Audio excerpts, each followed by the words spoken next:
오늘 질문자분의 사례는 교통사고 추간판 탈출증 디스크 관련해서 보상 문의를 하셔가지고 그 부분에 대해서 한번 얘기를 해볼까 합니다. 자, 그럼 오늘 질문자분의 이야기 한번 들어볼까요?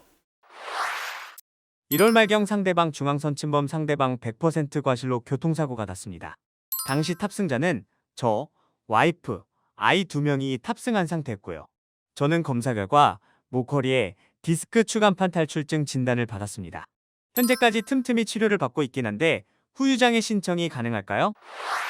보게 되면은 가해자 차량이 중앙선 침범을 해가지고 상대방이 100% 과실로 교통사고를 당했다고 말씀하시네요. 피해 차량을 보게 되면은 사고의 충격이 좀 있었을 것 같고 상당히 적지 않은 괴물견적과 피해자분들의 신체적, 육체적 고통이 따랐을지 좀 이해가 되는 어떤 사고의 내용입니다. 판독지를 보게 되면 지금 요추하고 경추에 MRI를 다 촬영하셨고 경추 5, 6번, 6, 7번, 그 다음에 요추 4, 5번, 요천추 사이에 이제 디스크 관련된 이제 질환이 나와 있네요. 이 정도 사고에서 이제 중요한 거는 뭐냐면은 치유가 언제까지 얼마나 이행이 되고 그 다음에 피해자분께서 합의나 이제 보상 문제를 어떻게 종결할지에 대해서 이제 좀 많이 난감해 하시는데요. 그 중에서도 가장 이제 보험사와 쟁점이 많이 되는 이제 하나의 분야가 추간판 탈출증 디스크 질환과 연관된 부분. 왜냐하면 사람은 이렇게 계속 진기보행을 하기 때문에 척추와 척추 사이에 섬유성 연골의 완충장치, 그 다음에 우리가 몸을 이렇게 움직일 때 자유롭게 움직이게 해주는 그런 구조물이 디스크인데 이 디스크는 이제 나이가 들면서 계속 노화가 발생하고 이제 겉에 쌓고 있는 그 섬유륜이라는 데가 이렇게 딱딱하게 굳게 돼요. 그러면은 이런 교통사고가 발생됐을 때 충격에 의해서 그 딱딱하게 굳어져 있는 상태의 섬유륜이 깨지면서 그 안에 있는 수액이 탈출하거나 부어오르거나 아니면 돌출되거나 여러 가지 이제 디스크 질환들이 이제 발현되게 되거든요. 목 쪽에서 디스크 추간판 탈출증 문제가 발생되면은 경추 쪽에서 그러면은 이쪽 타고 날아와서 이제 상박이라던가 어깨 부위의 저림과 통증, 목의 통증이 발생하고요. 그다음에 허리 쪽에 요추에서 발생하게 되면 엉덩이, 둔부, 그다음에 허벅지로 타고 내려가면서 다리 저림과 통증이 발생합니다. 대표적인 어떤 추간판 탈출증 디스크 질환의 어떤 자각 증상이고요. MRI 검사가 이행되고 금전도 검사까지 시행하게 된다면 더 상태는 용이하게 알 수 있겠죠. 하지만 금전도 검사까지 적용해서 치료받는 분들은 대부분 없고요. 이제 디스크 진단이 이제 MRI 검사 후 그 디스크의 형태라던가 그 노화된 상태 MRI 보면 다 나오거든요. 그래서 그 검사 내용으로서 판단을 합니다. 근데 이분 같은 경우는 사고의 크기라던가 정도 상황을 봤을 때 충격은 운전석 쪽에 우리 피해자분한테 상당히 왔을 거라고 생각은 하고요. 그렇기 때문에 이러한 경우는 맥브라이드 방식 노동력 상실률, 외상 기여도가 쟁점이겠죠. 외상 기여도 한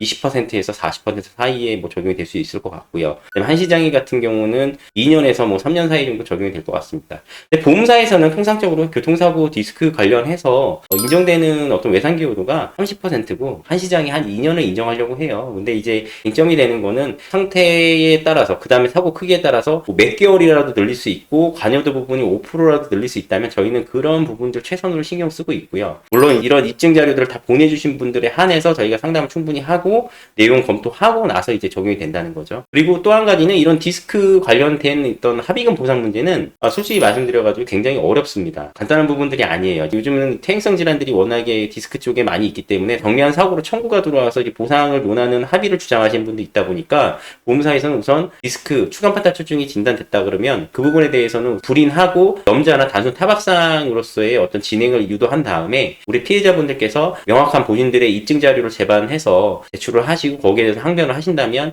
분쟁이 생기고 보상 처리가 원활하게 될 수는 있겠죠. 하지만 그러한 부분들이 일반 피해자분들께서 처리하시기는 매우 곤란한 상황이기 때문에 저희 독립손해사정사, 보상의 공동 김손사 같이 이렇게 오랫동안 처리한 사람들이 처리하는 게 좋고요. 이 부분에 대해서는 다시 한번 말씀드리지만 외상 간여도 적용 가능한 내용이고 한시장에 2년에서 3년 이렇게 처리 가능한 내용이라고 보여지고요. 추가적인 궁금하신 부분들이 있다 그러면 저희한테 문의하셔서 진행해 드릴 수도 있고 위임하시면 잘 처리해 드릴 수 있는 내용들입니다. 그리고 교통사고 디스크 관련된 문제들은 저희가 굉장히 많이 처리하고 있고요. 그 처리하는 과정에서 우리 저희가 먼저 봐야 될 게 이렇게 질문자분께서 이렇게 전달해 주신 차량 사고 사진, 왜냐 사고 형태라든가 파손 정보, 위치에 따라서 이게 적용될 수 있고 안 될 수 있는 걸 저희는 이제 좀 알 수 있거든요. 오랜 경험칙상 사고의 형태를 보면 알 수 있어요. 그래서 그거랑 MRI 판독지, 그 다음에 과거력이 있는지 없는지 자세하게 그냥 있는 그대로 말씀을 해주시면 그런 부분들 종합적으로 검토해서 전문가가 개입해서 처리할 수 있는 건인지 아닌지에 대해서 먼저 말씀 말씀드리고요. 저희가 또 많이 관여해서 해야 되지 않은 건들도 많이 있어요. 그런 것들에 대해서는 어떻게 하면 그래도 조금 더 이익이 될 수 있는지에 대해서 자세히 설명드리니까